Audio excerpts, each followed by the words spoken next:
Verma mix by दीवाना studio. माई के मुखड़ा चमके जैसे चंदा के अजोरिया, माई के मुखड़ा चमके जैसे चंदा के अजोरिया।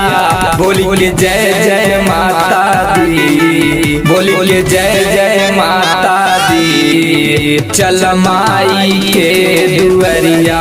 बोली के जय जय माता दी, चल माई के दुआरिया।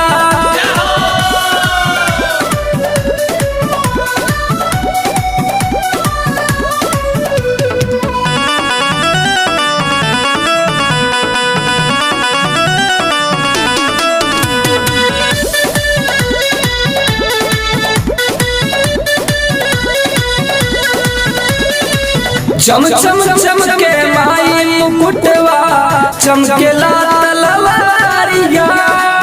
माई के भावे अड़हुल फुलवा और लाली चुनरिया। चम चम चमके माई मुकुटवा, चमकेला तलवारिया।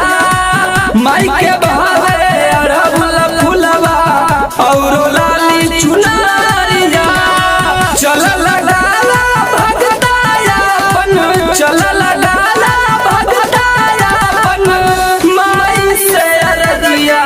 बोल के जय जय माता दी, चल माई के दुआरिया। बोल के जय जय माता दी, चल माई के दुआरिया।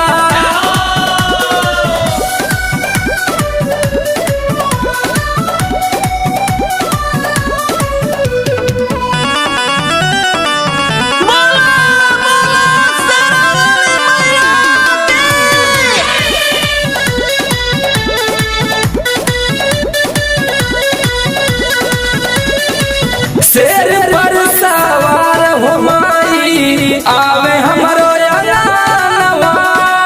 रख ले लानी 9 दिन के कलसा, करेला सब पूजनवा, करेला सब पूजनवा। शेर पर सवार हो माई, आवे हमरो अंगनवा। रख ले लानी 9 दिन के कलसा, करेला सब पूजनवा। कहेले कृष्णा ए हो माई, कहेले कृष्णा ए हो माई, सुना हमरो गरजिया।